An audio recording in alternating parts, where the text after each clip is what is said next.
Welcome to Celeb Scene Central. It has taken 2 full seasons, but The Lord of the Rings, The Rings of Power has finally revealed the identity of the stranger, Daniel Wayman. After his altercation with the Dark Wizard, Ciarán Hinds, the Stoors are forced to leave their village in Run and migrate to the west with Nori, Markella Kavanagh, and Poppy, Megan Richards. As they are all saying their goodbyes, they call him Grand Elf, which leads the stranger to conclude the truth with Tom Bombadil, Rory Kinnear. His real name is Gandalf. It's the series' worst-kept secret, but one that kept people guessing until the end. Gandalf learning his name is part of his journey in The Rings of Power.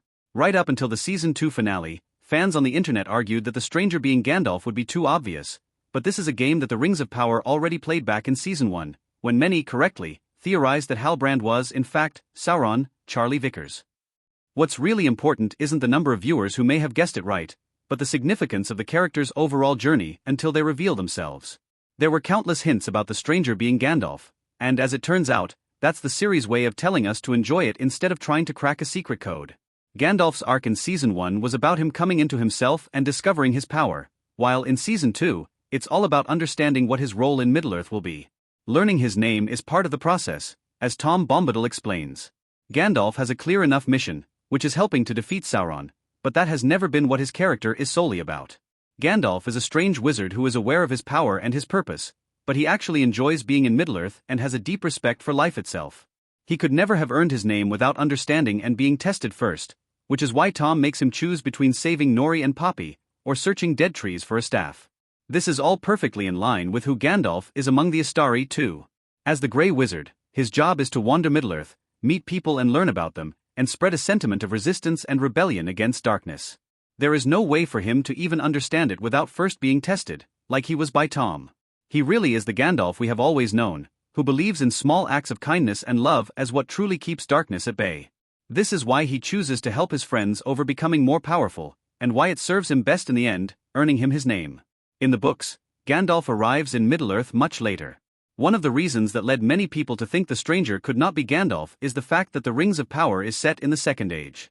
In J.R.R. Tolkien's Legendarium, Gandalf only arrives in Middle-earth well into the Third Age. He is one of the Mayor sent by the Vala to aid the free peoples of Middle-earth in their growing struggle against Sauron, who is starting to stir again after losing his physical form in the War of the Last Alliance. He arrives along with Saruman and Radagast, and they are welcomed by Círdan the Shipwright, Ben Daniels. Círdan gives Gandalf Narya, his Ring of Power, believing it will serve the wizard much better than it ever did the shipwright. By then, Gandalf is already the Grey Wizard. Radagast is the Brown Wizard, whose job is to protect nature from Sauron's darkness, and Saruman is the White, whose mission is to embody the struggle against the enemy and lead the Istari. Those who do arrive in Middle-earth earlier than that are the 2 Blue Wizards, Alatar and Pallando. Their mission is to venture into the eastern lands of Run to weaken Sauron's efforts, since the people who dwell there were once aligned with Morgoth and are now siding with Sauron. As different as it is from the original Tolkien lore, the stranger not being Gandalf couldn't work for a very simple reason. There have been too many hints about it. In Season 1, for example, he tells Nori to always follow your nose.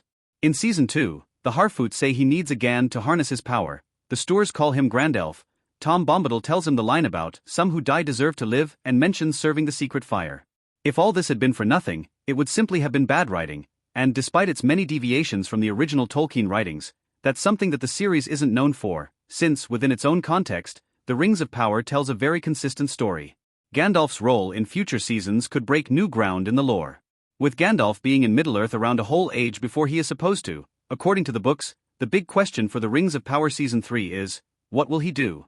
Having finally understood who he is and what his mission is, there is still a lot of growing for him to do.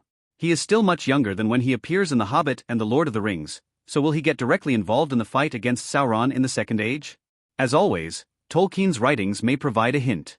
In the Third Age, Gandalf starts as the Grey Wizard, taking over the role of White Wizard in The Lord of the Rings, The Two Towers after Saruman's, Christopher Lee fall. In Unfinished Tales, though, Tolkien tells that when the Vala send the Istari to Middle-earth, they offer him the role of White Wizard, but he refuses, feeling he is not strong enough for the task and doesn't desire power or authority, and Saruman then jumps at the opportunity.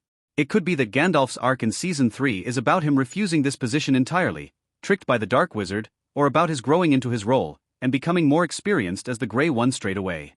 Whatever it is, we can't wait to see our beloved wizard again. Season 2 of The Lord of the Rings, The Rings of Power is available to stream on Prime Video.